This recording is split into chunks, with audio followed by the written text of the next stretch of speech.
Welcome to episode 59 of Marathon Talk, powered by Abbott World Marathon Majors. And this week, there's another red hot time from a marathon debutant in Valencia.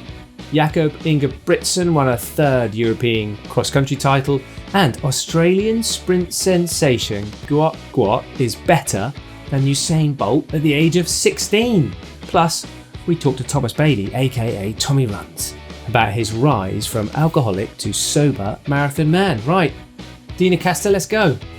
What have you been up to?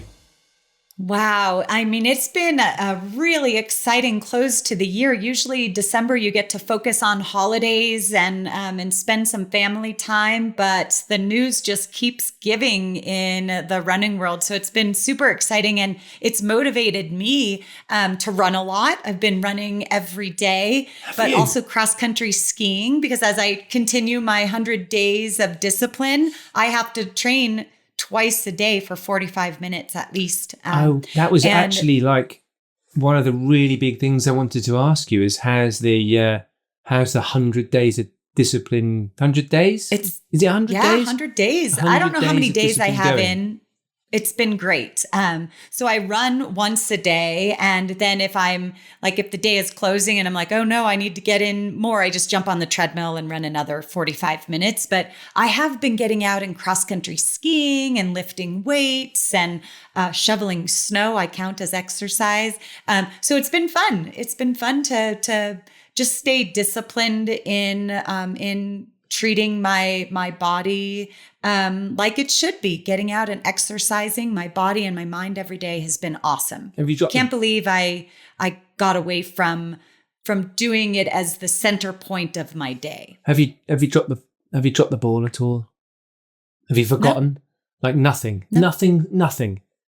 No. Is that not exciting? You wanted me to see some bit of failure or struggle in this journey? Yeah, I was kind of hoping that you would have gone, do you know what? The other day, I was just watching this binge watching a box set, and I got to the final episode, and it was the choice of a final episode, really exciting, where you find out what's going on, or go for the 40-minute run that I'd forgotten to do earlier in the day. But no, it's all too easy. Yeah. And you want to know why it's easy to stay disciplined? Because I feel so darn good. Yeah. Well, that helps, doesn't it? That helps. Yeah. Because it reinforces why you're doing it in the first place. Absolutely. Absolutely. So I feel like it's been great. I haven't been into it very long, but it feels so good. I might last longer than 100 days. Who knows? How's your year wrapping up? What have you been up to? Well, yeah. Just before we move on, you can have a little honeymoon thing, can't you, with these things? And you're like, yeah, it's great. Like when you first meet someone, you think, oh yeah, they're so lovely. Aren't they just the best person ever? And then, well, yeah, they're all right. And then, oh God, I'm so bored with them.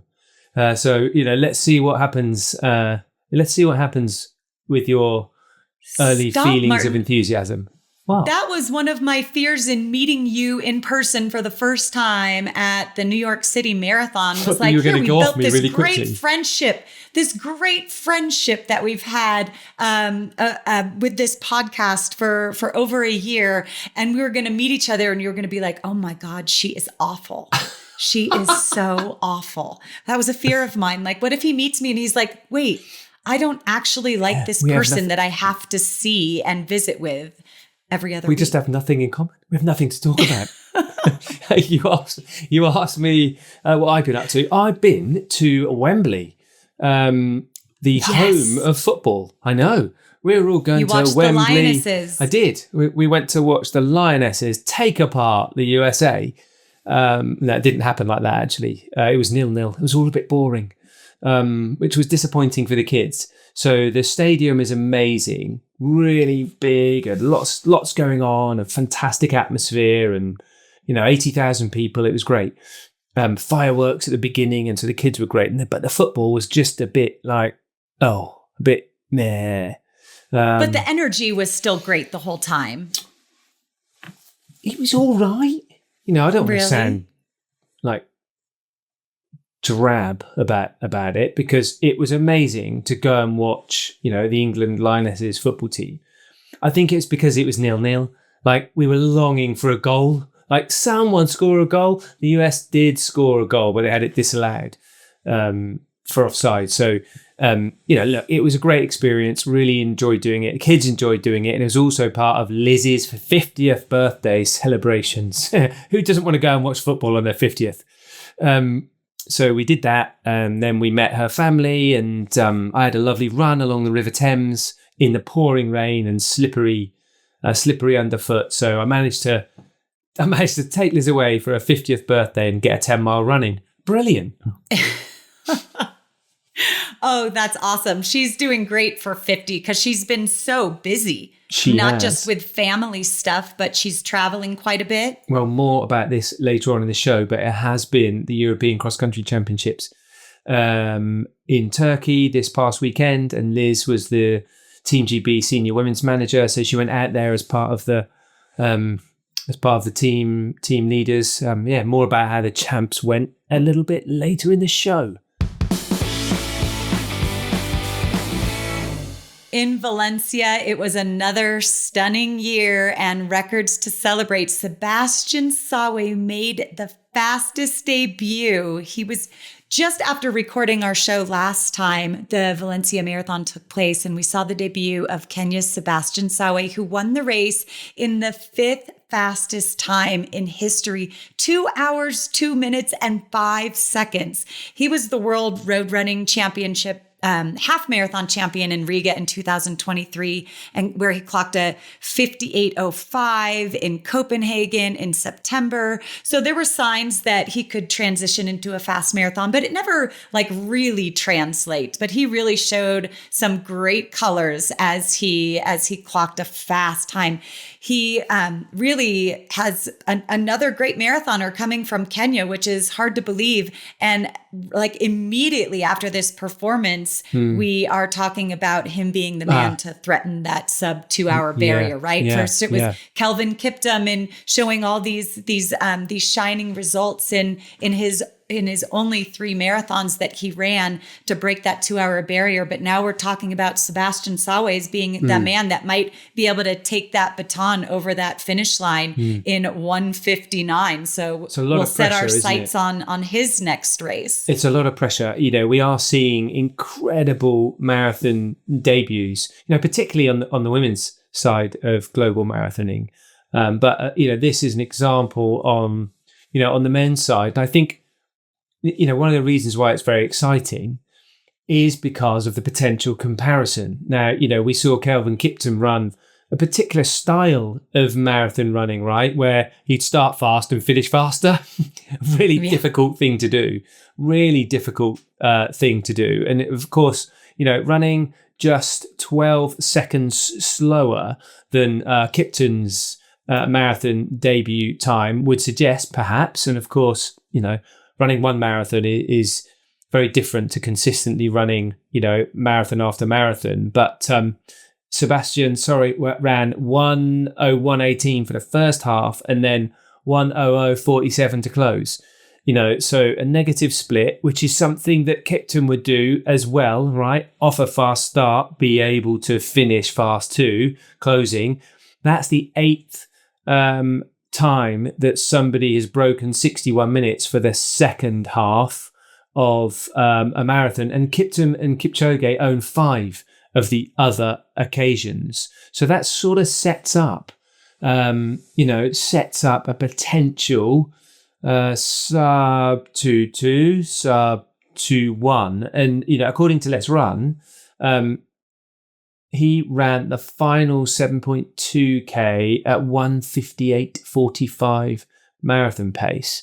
Now, all of those indicators would suggest incredible likeness in many ways to kind of Kiptum's style of aggressive marathon running, but also potentially, we'll see somebody else who could go, quick, very quick. Right, right. And he seemed to have similar style to the greats that came before him in running competitively the first half, but then really racing the clock the second half. It was a similar style we've seen in Kelvin Kiptum. So fun things to come. Can't wait to see what his next race is going to be. On the women's side, Magurtu Alemu won in 2:16:49. And it was a great day for USA's Baya Simbasu, who finished 17th in 2:06:53. That time was a 4-minute improvement off of his personal best from Prague last year. And it puts him number 4 on the all-time list behind USA's Khalid Kanuchi, Galen Rupp, and Ryan Hall. So great run by Baya Simbasa in Valencia. Quick shout out to Sarah Hall. Yeah, don't forget Sarah Hall. Fantastic run. Right. She ran fantastic, lowering the American Masters record by running 2:23:45. So good job, Sarah. It was World Athletics Female Athlete of the Year announcements, and Sifan Hassan won it. Pretty good, actually, for 24. And now another argument from Let's Run was that Hassan actually had a better 2023 than she did 2024. She wasn't even nominated in 2023. She was named this year's World Athletics Female of the Year. Of course, this year she ran 5,000 meter bronze, 10,000 meter bronze, and marathon gold at the Olympic Games. 4th in Tokyo 2:18, 5,000 meter best 14:31 to rank her 11th in the world, and 10,000 meter best of 30:44 to rank her 20th in the world. However, last year, when she didn't get nominated, she won the most competitive marathon of the year in London in 2:18 and was the number 2 time of the year in history when she won in Chicago in 2:13:44. She got 1,500 meter bronze and 5,000 meter silver at the Worlds. And she ran 14:13 over 5,000 and 29:37 for second in the world over 10,000. So an amazing 2023, an amazing 2024, but she took the World Athletics Female Athlete of the Year this year, not last. Right. And it's so poignant that in an Olympic year, she would get Athlete of the Year. So I think this was a special year to be able to earn that title because her Olympic performances were nothing shy of extraordinary. To take on the track, medal on the track, and then that epic marathon finish in Paris when it got a little aggressive in the final stages. And did you see that photo? There's a brilliant, I think, did it win Sports Photo of the Year? It might have. And I think recently it won like Sports Image of the Year.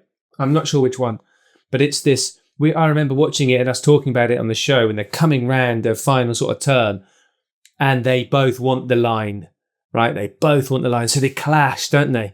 And, two diminutive women absolutely going full gas for an Olympic title. When you collide, that image that's generated is phenomenal. So deserved. Right. And you think like at the end of a marathon, it's becoming a contact sport, but you know what else is a contact sport? Cross country. I love cross country for how aggressive it can be, especially when you're jockeying for position on that after the starting gun fires. And it was European cross this past weekend, and it did not disappoint. Turkey delivered a great championships. Let's talk about the men's champion. Well, it was Jakob Ingebrigtsen. I think he was a favourite, right? Beforehand, he's won it twice before. This was his 3rd title actually, and I don't think he was ever really troubled. Isn't it going to be hard to outkick him at the end? And Olympic 5,000 meter champion, it's going to be quite hard to shake him anyway. And he's got a proven track record in cross country. So the course was fairly suited to him as well, I would say. Flat with some modified mud, some kind of dropped on the course, bits of mud and a few obstacles in the form of logs and other little sort of hay obstacles to jump over, which, somebody of Ingebrigtsen's caliber isn't really going to trouble him. So he won the 3rd his third European cross title. Well, here's something to ponder, Martin, as he's jumping over obstacles in the cross-country championships and doing it with such fluidity. I'm thinking like, ooh, I bet the steeple world is wanting to get him to run a steeplechase on the track. But the marathoner in me is like, oh my gosh, he's got this amazing range from speed on the track to endurance in the longer distances. So can we be hopeful that he might start to dabble in road races? We saw him run the half marathon last year or earlier this year, and so does that foreshadow some marathon? He blew to smithereens. Do you remember? He blew to smithereens in Copenhagen. We say he blew to smithereens. He ran outside 63 minutes, still rapid, but he did go through 10K in 27. In a Norwegian record. Yeah, 27:27. So that haven't really got to the bottom of what really happened there. I mean, anybody who is twice Olympic champion, 3 times world champion, 4 times Diamond League winner, 3 world records, who can run half marathon in 63 minutes and detonating, after having gone through 10K in 27 minutes, he must be able to think running fast on the roads, is a part of what he could do. I wonder. Right. I wonder. Is that the only thing missing from his resume is like a 6-star medal? yeah, let's get him on. It would be interesting. I wonder which one he would choose to do first. Yeah, I wonder. Anyway, it wasn't all about Jakob Ingebrigtsen in Turkey at the European Cross. Great Britain were the dominant nation in the championships. There were 3 individual champions. Ines Fitzgerald looked amazing in the under-20 women's race. Ines Fitzgerald is somebody who has been rising up through the ranks with good, strong, steady progression. She's won this European under-20s before. She wins it again. Phoebe Anderson won the under-23 women, and Will Barnicott retained his title in the under-23 race. Somebody who didn't win was George Cootie, but George did get a silver medal. I think George was 12th, maybe 14th in the NCAAs. So he earned his place off that race in the British team. And he had a fantastic race in the under-20s. Niels Laros, the 1500 meter specialist from the Netherlands, who, we've seen pushing Diamond League, pushing Ingebrigtsen in Diamond Leagues, was also in the race, and George Cootie gave him a right run for his money over the last 200 or 300 meters. You could almost see Laros having a little wobble, but George Cootie didn't quite have the legs. So probably my favourite race of the weekend. Senior women's team, of which Liz was the team manager, the silver medal, and the senior men's team took home bronze. Not only did Team GB do so well at the European Cross Championships, Callie Thackeray of Great Britain won the Cal International Marathon this weekend. My husband was there to watch. She ran in a course record of 2 hours, 24 seconds. Just a brilliant run by her. She's had a great year just chipping away at her personal best, but to come out with a win at Cal International, it's a really big race here. It's a big time Boston qualifying race. There's a bell at the finish line for all those people who get their Boston qualifier. So congratulations to Callie in what was a sprint finish in order to get that victory. So kudos to her in running so well. She had a really disappointing Olympic Games after a really great marathon debut. So, recovering from a really disappointing Olympic Games, then coming back and running a late end of year marathon means that she's going to finish this year on a bit of a high, I guess. Winning, right. And I think you don't get to win many marathons, right? Yeah. And I think a good lesson to learn from her is not letting those disappointments define you, but drive you, letting those disappointments kind of drive that next step. And so she probably hunkered down. It would be fun to hear her story on how she wouldn't she wouldn't end the year on that note. Obviously, a lot of pride representing your country in the Olympics, but you also have high hopes, and to kind of reset and refocus and end the year in high fashion is something we can all learn from. Finishing off this week, we're talking sprinting. And there's a sprint sensation in Australia. The Australian schoolboy, Gwat, more about that in a moment, became the fastest 16-year-old in history. Yes, that is even faster than Usain Bolt. He ran 20.04 at the Australian School Championships last weekend. He also ran 10.04 in the 100, making him the fourth fastest Australian of all time in that distance last weekend. It was a new fastest 16-year-old in history time. He's 6'2". He looks a lot like Usain Bolt in terms of his running style. The video of him running this 200 meters is absolutely incredible. Now, he turns 17 later this month, and athletics journalist Rick Broadbent wrote a great piece in the Times about him. He said he's one of 7 siblings. He was born in Australia a year after his parents fled from the Sudan. His name is pronounced Gwat. His father says it should be spelt Guot, G-U-O-T, but a mix-up over the translation meant it went down the other way, G-O-U-T, on his birth certificate. It's supposed to be Gwat, he told 7 News in Australia, because I know that G-O-U-T, or gout, is a disease name, and it's something that's not acceptable. So, Gwat, amazing running, 20.04 at the Australian School Championships, and one to watch out for. If we were to get really carried away, it'll be 24 when the Olympics arrives in Brisbane in 2032. Nothing like a little bit of pre-Olympic frenzy pressure. Could he be the face of the games already?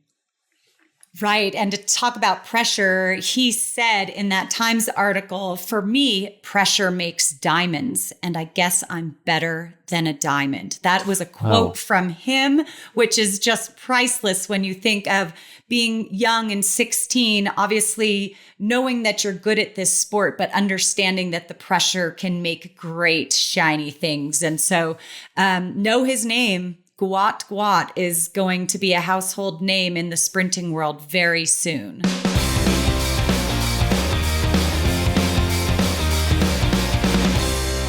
Our guest this week is Thomas Bailey, but you know him as Tommie Runz on Instagram, or the host of the Run, Eat, Sleep Show podcast. This year, Tommie ran all 6 World Marathon majors on the 2024 calendar. That is Tokyo, Boston, London, Berlin, Chicago, New York City. We'll highlight those races and much, much more about Tommie as we unfold this story. Tommie, welcome to Marathon Talk. Well, I'm happy to be here. Hey, Deena, how are you? I'm great. So you were a couple minutes late to logging in because you went the wrong way on your run. I'm sure that's so relatable to a lot of our listeners, putting in those extra miles where you hadn't planned. How are you feeling this morning? I'm feeling really good. I mean, that was completely my friend Ern's fault. He said this is for sure the way to go, and it was not the way to go. But here we are. Way to go, Ern. Way to go. Yeah, way to go, Ern. Way to go. But yeah, no, it was fun. It's always cool to me, like whenever during the week you meet up with friends and go for a good run. Yeah, a great way to start the week. One 100%. Of the things that stood out when I saw after New York, you put together this great recap on Instagram. Listeners will have to check it out at Tommie Runz with a Z, ending in a Z. Yeah. But one of the things that stood out was when you actually got your 6th star in, was it London? Yeah, and London. You got it from Ted Metellus, the race director of the New York Marathon. You guys were both born in New York City. So, I mean, to me, I just had to start the show with that because that stands out as such a highlight. Tell me what that was like, getting your 6th star in London from Ted. Well, I was born in Poughkeepsie, so I'm like in New York, the state for sure. I would be really cool if I could say I was born in New York City, but or the Bronx, like Ted was. Yeah, Ted was born in the that Bronx. sounds way cooler than Poughkeepsie, New York. But here we are. That was actually really cool. Ted has been. I don't even remember when I met Ted, but it was probably a year and a half or two ago, and he's been really cool. Like I've been able to like reach out to him a few different times and like bounce ideas and things off of him, and just see what he thinks, because he's been in the space for quite some time, and then he's obviously a black man in the run space with a really cool, position and opportunity to touch as many people in the world as possible. So to have him like randomly, like, right, he's not random. It looks like he's always at that 6-star spot. I didn't know that though at the moment. And so this lady was about to put the 6-star medal around my neck, and he was like, no, let me do it. And he was like, came out of nowhere and and I was lucky enough to catch that moment on camera. And it was really, really fun. Oh my gosh, he's got to be the sport's favorite person. He is so generous, with all of his expertise. He shows up to every race, and he is so quick to offer support to everyone in the running space, whether it's fellow race directors or influencers and runners. What a treat to have gotten your 6-star medal from him. Extra special. Yeah, he's literally everywhere. And like, and no shade to all the other race directors in the world, but like he's like literally the best like race director. I mean, because he's like, he doesn't have to be all the places that he ends up, but he's just always there, always supportive. Like with a cow, he was in. My mom lives in Savannah. He was in Savannah cheering at the Every Woman's Marathon, and he had like a bubble machine, and he was just like standing there for hours, just cheering on people with a bubble machine and doing this thing. But like that shows just like his commitment to the running community and the run world. And he wasn't like standing there with a sign that said "sign up for New York City Marathon." Right. He was just there to be of support and help. Yeah, with a bubble machine. I saw Ted at the Every Women's Marathon, but I didn't know that he had a bubble machine. He packed his bubble machine with him. That is awesome. Now you have a bone to pick with him. Like, why didn't you have the bubble machine when you saw me? Right. That's what your next question should be. Absolutely. So I think it's mind blowing that you squeezed all the majors into 1 year, because I could put one marathon on my schedule, and it seems like it is my major focus. So I'm going to say the name of the race, and you tell me what stood out, and we'll just start with Tokyo, since that's the first one on the calendar year. What stood out to you at Tokyo? About the race, right? Yeah, this year specifically. Yeah. Yeah. What stood out is how organized it was. I mean, it was just like everything was done like to a T, like perfect. I mean, even like the bathroom situation, like it would have signs that said the next bathroom 1.4 meters. I mean, 1.4K, away. Which like, for so a runner, you have to to know that information, right? Yeah, right. Of course. I felt like I was on the highway, like next stop, but it was like, it told you what side it was on and everything. So you could kind of like, it was just like that extra level of like, they just made it a little easier to be in, there running. Yeah. And that seems like heroic feats. Like you realize like, oh, these people are like crazy waiting in line, but let's let them know that the next porta potty is very close by. It's like Tokyo is really good out of making order out of chaos, right? Because it's such a chaotic time on the street. Because if somebody was there, like when you got to the bathroom on the course, like it would have like an entry point where somebody was guiding you on, this is where you run into. So you run right in. It has like a little like carve out like little lane for you. And then a lady was standing there like pointing to which bathroom was open. And then you come out and they route you a different way so you don't run into people coming. And it was just like, while it was happening, I'm like, what's going on? Like, why is this so helpful? Yeah. And I'm thinking, as she signed up to be a volunteer, she got porta potty duty. Like the poor girl, hopefully she it was probably pretty active. That's probably her morning went by quickly, right? Because it was so busy. Well, that's definitely like a thankless position, is that what they call it? Yeah. Hopefully she'll get upgraded in her volunteer duties next year. Duty was intended, by the way. Yeah. Okay. What stood out in the Boston Marathon? What stood out to you this year? It just seemed like the sun was turned up a bit. It was like, it wasn't hot, but the sun was just closer or something. Yeah, I don't know what on was your going shoulder.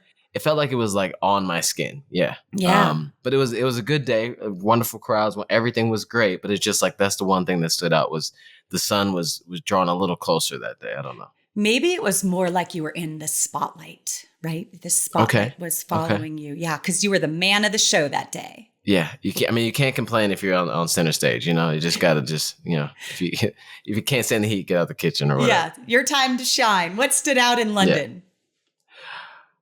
Amazing. Like everything, like that's I'm sure I shouldn't jump the gun, but that was like my favorite marathon. Really? Right smack in the middle of your major experience. Yeah. Yeah. Like New York, but easier course. Yeah. And the crowds were epic. Oh yeah. London, they really deliver in that way. What about Berlin? Cramp. Oh no. One massive Charlie horse. Your whole body just seizing up? No, like mile 25, like I just caught this massive Charlie horse in my right like hamstring. So what did you do? I just stood there for 4 minutes. Standing there like I just like how dramatic you get when you're running. I'm like, I thought to myself like, oh, this Charlie horse is going to last the rest of my life, I guess. You know, like, I guess we're just here, you know? And then eventually it went away and I just like started jogging and then picked speed back up closer to where I was at before I got the cramp, but never like really, I couldn't like slam the door or whatever, but it was the cramp stood out for sure. Right. And that far in the race, it is a pity party when you get to 25 miles. Yeah, absolutely. Yeah, it's like, what? Okay, a cramp in Berlin, and it didn't last your entire lifetime. You got through it in a few minutes time, 4 minutes time. What stood out in Chicago? Hopefully not another cramp. Chicago felt like fat, like it. I don't know. I feel like I don't know what stood up, but I feel like I watched Chicago a lot in the past year because of Kelvin Kiptum. Like I always looked back at that race because it just like was such an amazing like thing to see happen. And I was there last year spectating. So I got to see him for a split second. But I had the pleasure of meeting him after Chicago, and he was on our show at TRE at the running event. So I got to meet him in person and talk to him a little bit. And so I watched that race over and over, like as I got closer to Chicago this year. And I just remember being on the course, kind of like remembering what, where him and Safan were at certain points of their race.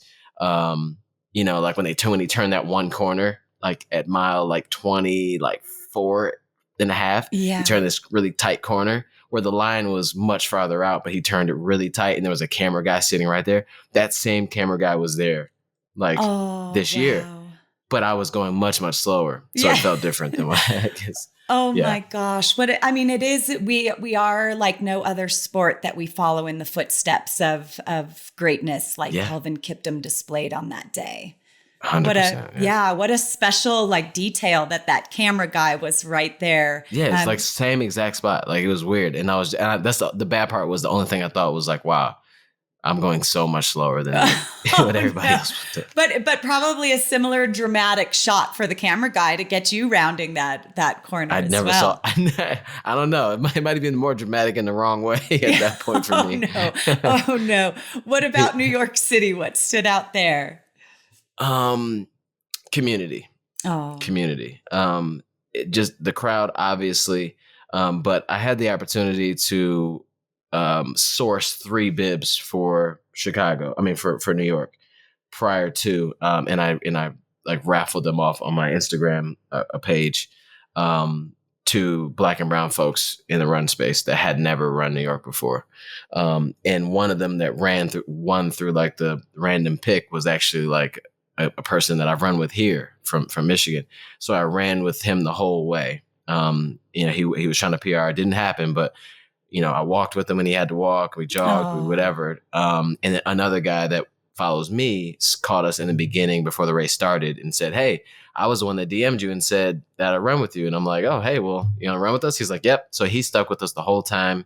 He had other goals, but he threw them out the window too. And we just we all 3 of us stuck together the entire race. But then being there like with someone that was there because of like a thing that I was trying to do to improve the running community in a small way. That was really cool. And then I got to see one of the other people, a lady named Mickey, who won she won as well. And I ended up circling back afterwards and was cheering for just randomly. I wasn't even tracking her because I just didn't have that. And I just saw her go by, and she ended up like stopping for a quick second and like gave me a hug and all that stuff. So it was like, I didn't see the third guy. His name's Patterson. I didn't get to see him out there, but that's because he finished before me. But it was just a wonderful day for community. And I think that was like perfect for New York because that's what it's all about. Absolutely. It's what won me over at the New York Marathon in 2001, was just feeling like I was a part of this much bigger thing. And it seems like New York, you not only had that in like the way that 55,000 people were participating, but you had these intimate interactions with other people. So important. Exactly.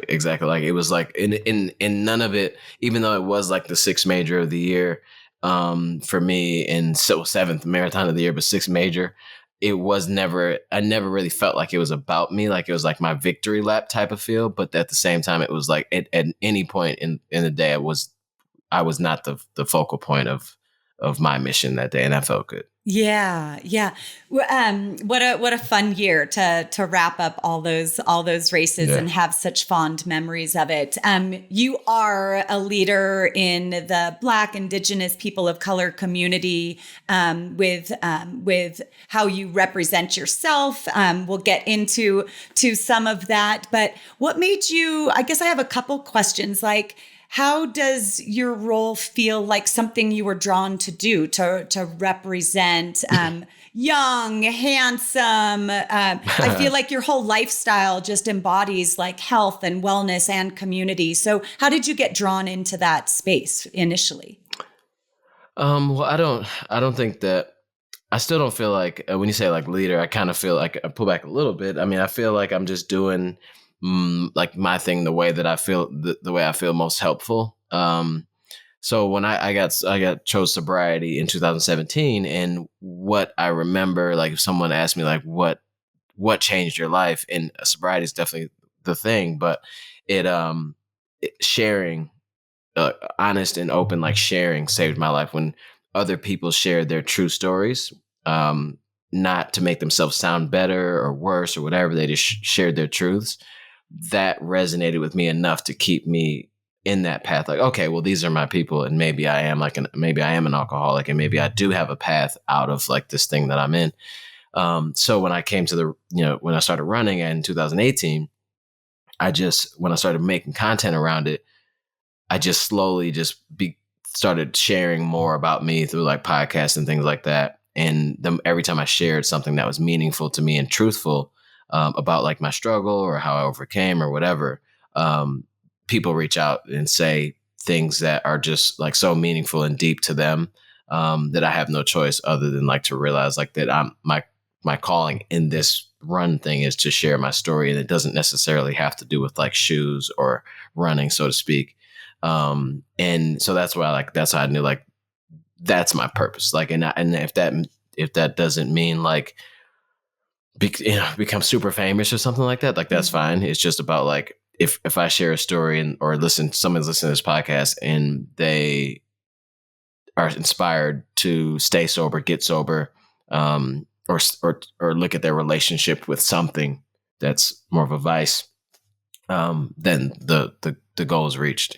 Yeah. And I feel like in anything, you kind of, people have to see themselves in order to believe that they too can do something. So with all of your roles, was there someone that was sober, a young Black man, a vegan, someone that follows a vegan diet, someone with a green thumb? I just learned, for those of you listening, Tommie has these beautiful plants behind him. So I learned today something new, that he is a plant dad. Was there someone out there that you saw that made you believe, or did you just find your beliefs and decide you wanted to be a leader among that? Well, I think that, I guess a few things. I think, well, first, like not to be like corny, but first, like seeing my grandmother and my mom, like the way that they've lived their lives and the way that they've led our families. Like my mom was a single mother. My dad passed when I was 8 and he was 39 of a stroke.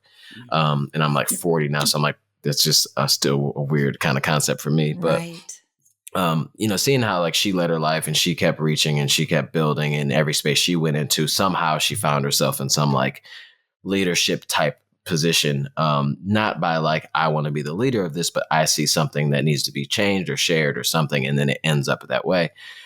So just seeing how they both like live their lives and push forward through all type of craziness. I think that's kind of where I find myself in situations. I don't necessarily want to feel like a leader of anybody. I just want to represent like myself, my family, and then hopefully speak to people that, that because of my experiences makes my voice a unique voice in the space, if that makes sense. And I did see people once I started like leaning in this direction, like Allison Mariella Desir, like Knox Robinson, like, Hakim Tafari, like people that were like out, like talking and sharing stories and being true to like who they are and when they are, and like even like Rich Roll, like in the way that he told his story and it benefited him, like I'm not saying like that he did it like on purpose to, like he didn't get sober a long time ago to then now make money and have a podcast. But the point was like that there's a future. And I think that that's where it's important for us people to talk about who they are, because if me doing this thing, podcasts and running and doing all this other stuff, some kid sees something like there's a possibility outside of being a professional runner. Cause I think that especially in certain communities, if you're not the pro basketball player, then you failed in your life, but there's so many jobs and things around basketball that aren't represented in like the dreams and aspirations of the youth that like basketball. So it's like, if in the chances of like a kid from, Detroit popping up and then winning Berlin Marathon in 10 years is not that high, but the chances of him finding and seeing other people in the space that look like him and then building like this thing around running, that's much higher. And that's a real future. And that's a business. And that's a way to stay around something you love without having to beat Eliud Kipchoge in a race. Right. Like it's more available. It's available to more people. When I think of you and Rich Roll, not only being sober, I think you're celebrating 8 years in January of being sober, and following a vegan diet. Making those changes for the two of you, not only was just a lifestyle change, it really allowed you to thrive and be part of a broader community and to open yourself up to learning from more people on how to continue thriving. Right. And when I look at, and the other part of you talking made me think that when I look at opening up this space to more people, I was a girl that grew up in a supportive middle class family. And I believed running was for everyone. Everybody can do it. It's just a pair of shoes. And you don't even need those because you could run barefoot if you wanted to. And I didn't think there were any boundaries along the ethnic, socio and economic, gender lines. And so naively thinking running was for everyone. And when I got older and became a professional runner and I looked around, I realized that wasn't necessarily the case. So how it could be, but it isn't. And so how do we open up? Is it just continuing to have conversations, continuing to welcome people into the running space? Or how do we continue to get better at allowing all people to be represented and giving them a platform to not just foster inclusivity, but for it to be actually safe for people to take part in our sport? I don't know. I mean, I think that's a big question, and I feel like unequipped to answer, to be honest. But I felt like there's a couple things that kind of come to mind is like, first I think of like brands, like the power that they have to reshape what's important to them outside of making money. Like why are you working with certain partners in the influencing space or marketing? How are you positioning those dollars and why? And I think that that's important. But then also it's important for, like people ask me like about like social media, like stuff like strategies or what should I, whatever. But I think my tip is always, and has like, especially lately, been just tell your story, and the more of us that come to the space and be open and tell our story and share like that with small to large audiences, people start making connections with like, oh, I belong here. Or not only do I belong in running, like I could do something with this that's more beneficial than even just health and wellness, so I think it's like from all levels,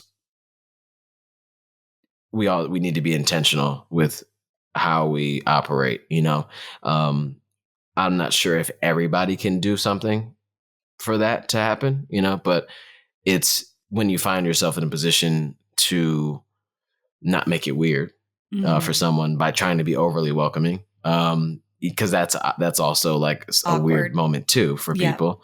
So I think it's just like you have to be intentional with like how you move in the space. And but really, to me, I think it's like really about the people on the ground doing the work, and then also like the brands who help refocus. Because let's just be honest, like if brands are super into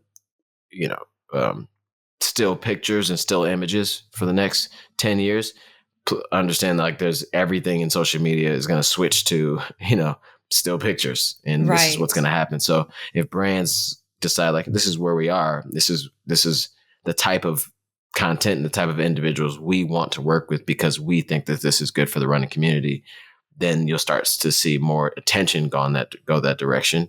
And not just on like some post 2021, throw some Black folks or whoever on a magazine cover for like a few months and then move back. It's like it has to be some changes, from the organizational standpoint. Absolutely. But intention is everything. And a still picture does speak loudly. It does show a whole picture. Like my brother-in-law shared with me a picture last night of him having a glass of wine, and he was teasing me because I'm doing 100-day challenge and I'm not drinking. I'm also I'm also following a vegetarian diet for 100 days and reading 10 pages of some sort of self-improvement book every day. And so I have a lot of things on my list. I don't even know because I feel so good. It doesn't even matter. I know it ends like sometime around the mid or the end of February, but I don't even know what day I'm on because I feel like I'm like on hyperdrive. I have accomplished so much in a shorter amount of time with prioritizing sleep, which I've always been good at. But my list is long of what I have to accomplish every day. But he showed me this picture of a glass of wine, but what I saw was a roll of toilet paper on the foot ottoman. And I'm like, I don't see wine, I see a roll of toilet paper. So I feel like when I look at a picture, it's not just the one thing that's in focus, it's everything else in the background. So it does really matter. And so this is for selfish reasons that I want to know if you have a good vegetarian recipe that you could recommend that I can put into my repertoire these days. Oh goodness. I feel like for some reason, when you asked that, I feel like you're somehow like you're a better cook than me for some reason.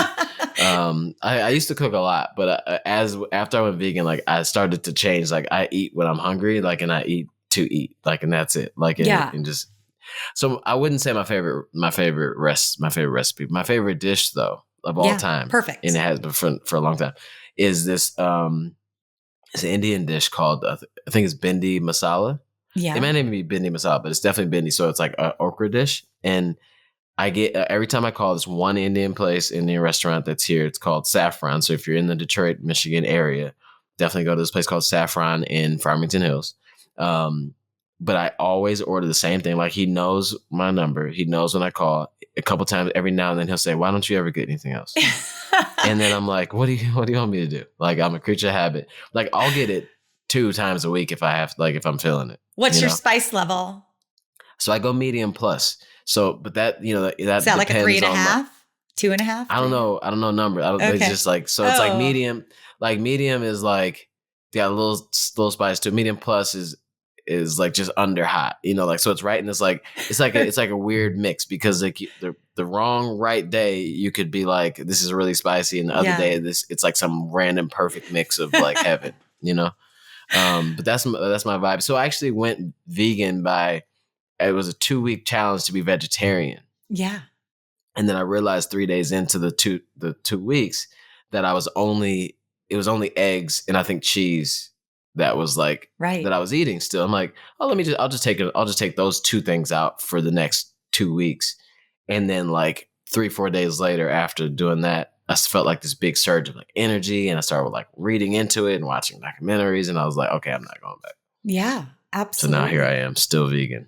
I love it. So if you're looking at your kind of transformation over the last 8 years with sobriety and running and a vegan diet, that being like exclamation points in this journey, what does that self-improvement look like as a new year is approaching? Do you have any goals for self-improving in 2025?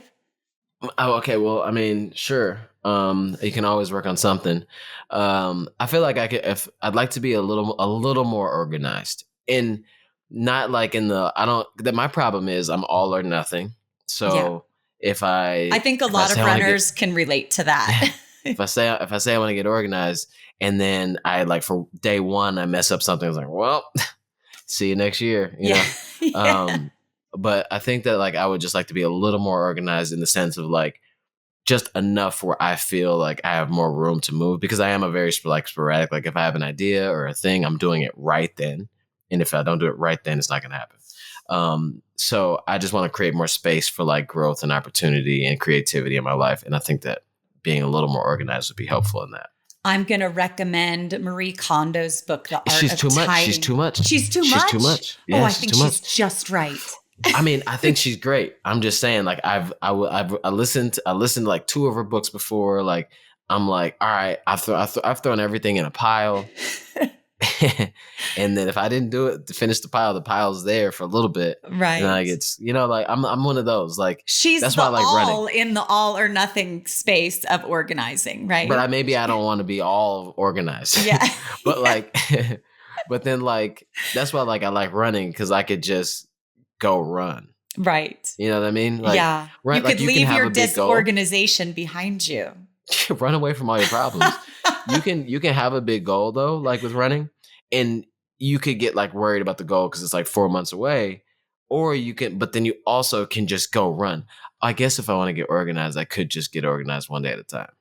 Dang it. Yeah. Okay. Or just one corner of your space at a time. Just choose. That's like the whole sobriety sentiment, is one day at a time, one step at a time. And I can't even. There you go. Now we're here. Now we're doing therapy. Thank you so much. Yeah. What's the copay? What's the copay for this? I guess. I want one donated item. That's all I want. Okay. Like something that you're getting rid of. You could just send it my way, and it'll be my thing that I'm holding you accountable in your organizational journey. Oh, this got cool. I got to think about what I'm going to send you. Okay. So as your podcast wraps up another year, do you have a highlight from this year or a dream guest that you'd like to have on your podcast? The Run, Eat, Sleep show for those of you listening. Well, I've done the PR project much more than the Run, Eat, Sleep show now, because it's like a new pod with my friends. Yep. So I'll talk about that one. So the PR project is like a podcast with me and 2 of my other friends. The highlight of the year was we just were at TRE, the running event, and we hosted the second TRE live. Yes. Where we meet with all the brands, 15-minute slots, and I think we talked to 28 brands or something like that, 28 brands in companies throughout the 2 days. So that was probably the highlight, because that was really cool. It was streamed by FlowTrack and a lot of information coming out of that. A lot of information, a lot of really cool conversations, a lot of really good like organizations though, like for like Austin's Angels and Healthy Kids and it was just Running Industry Diversity Coalition. When the two folks the couple that won the Run the Block, when they won the grant to open up a running specialty store, but just talking to them and all the brands and all the innovation that they have, it was just a really cool moment in time that lives forever on YouTube. So yeah. And how could people find that episode on YouTube, that live? So if you go to FlowTrack, if you search TRE Live, great, on YouTube, it should be fine. You might be able to find it, or just go to FlowTrack's YouTube and you'll find it in there. Okay, that's everybody's next listen. Head to YouTube and FlowTrack TRE, which is the running event. It happens every year in December. So much great conversations happen on the expo floor there. And so what's next? We'll just wrap it up. What's next for 2025 on the running schedule? Will you be heading to Sydney? That would be cool. I haven't figured that out just yet, but that would be really cool. I would not mind going way over there. I think that's a long flight. Way over there. It's far for everybody apparently, except for New Zealand. Australia and New Zealanders have it made. Yeah. But I'd love to do that. I have some really cool things coming up next spring. So if anybody's listening, please follow. I'll be announcing sometime soon. But it's gonna be crazy. I want to continue to do things that scare me and things that potentially motivate someone to do something different in their lives and reach a little further. And if that means sign up for the first 5K, run the first marathon, run the whatever, clean your room. I don't know. If it inspires somebody to do something a little differently, that's the goal for 2025. Okay, my final question to you is: winter is among a lot of us, and you live in the heart of it, the heart of a winter wonderland. What gets you out the door on a day where you're like, ooh, it feels really great to just like stay in bed and stay warm? What motivates you to get out the door in some harsh conditions? Oh man, I would say goals and motivation and all that like grit stuff or whatever, but really it's like friends. Those days, it's like you hit your friends up and like, does anybody else have to run in this crap?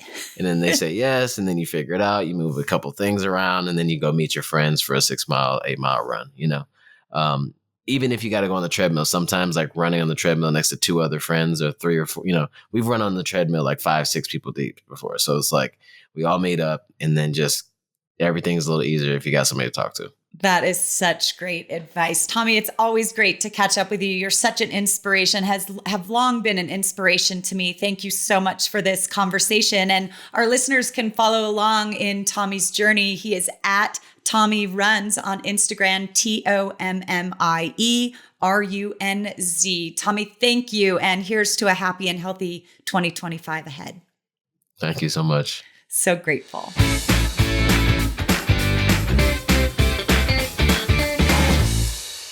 Right, that is it for this week's show. Just one more show to round the year off. Deena, what are you up to next couple of weeks?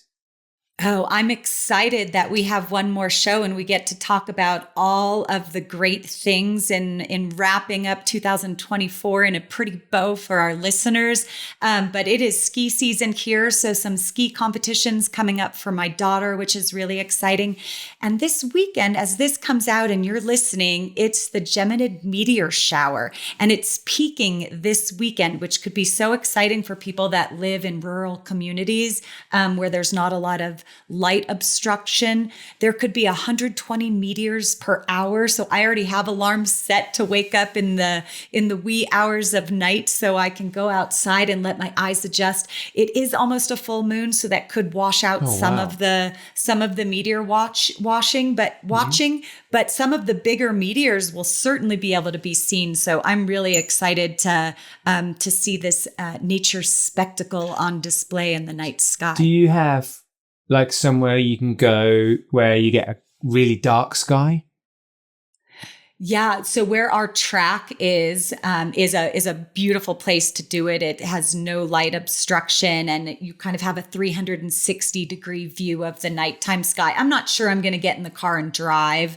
I might just lay on the deck and let my eyes adjust to see it And the track. Yeah. So if I'm rested enough, it might come to that. I'll let you know in our next episode where I did my stargazing. Wow, that's brilliant. I'd love to do that. That's so good.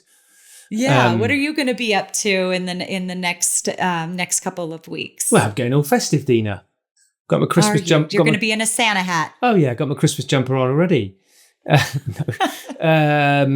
I don't have a Christmas jumper, which is causing me a small amount of stress as tomorrow is Christmas jumper day at work and I don't have a Christmas jumper. So maybe you could just wear the heated jacket that you're wearing right now in your office. Yes, your heated jacket. That is keeping. Most people have electric blankets. Martin has electric clothing to keep him nice and cozy. Yeah, it's cold in here. Just turn the electric jacket back on. I've also got an electric blanket, Deena, which is just phenomenal. Probably not. You're not familiar with that in your Castor house? Do you have an electric blanket? Yeah, maybe we should. The next rendition is going to be like solar powered electric blankets. Yeah. So, can you plug your Christmas lights into your jacket, and so you can everything can go off the same grid? Well, have you got your Christmas tree up? Yes, it goes up the day after Thanksgiving is our Christmas decorating day. Did Andrew you do goes it? under the house. Yes, of course. We get in the spirit immediately after our day of gratitude. Yeah. Yes. So is your house decorated? Yeah, because Liz goes away for the European champs, and of course Muggin's here. Has to sort the house out with the kids. So I'm the one that has to go up in the loft, like the horrible, smelly, dark, cobwebby loft. Musky. Yeah, scaring the kids. Do you know what I did? So we've got this mannequin head. It's just a head. How horrifying. Yeah. So what I did, right? Let's not tell anyone I did this, Deena. Okay, it'll be our secret. Yeah, shh. What I did was I put it just above the loft hatch in the top of the loft. It's all dark up there. It's just a head. And then I put the loft hatch back on and put the ladder away. And then when we went to get the Christmas decorations out, I got one of the boys and I said, would you go up the loft ladder, get the Christmas lights down? So off he goes. And then as he did it, he lifted the loft hatch, of course, lifted the loft hatch up, and all he saw was this head. Oh, luckily I was behind him on the ladder. To catch his fall. Yeah, what fun.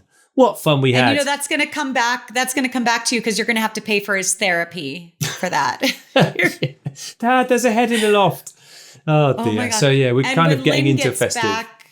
When Liz gets back from the European Championships, she'll fix all the decorating that you did, make things not crooked and I think it looks all right. Facing the right way. Yeah, I think it looks all right. Yeah, I think it looks okay. Great. So we've done the Christmas tree. And also, as well as starting to think about Christmas, I'm also starting to think about my 2025 running. What am I going to do? Like I said in the show last week, I'm pretty chilled at the moment. I'm doing what I fancy run-wise. Like today, I ran 3 miles. Just did 1 mile. That each mile got a little bit quicker than the previous. That was it. That was all I did. So I'm starting to think about what shall I do next year? What shall I do next year? Other than that, that's it.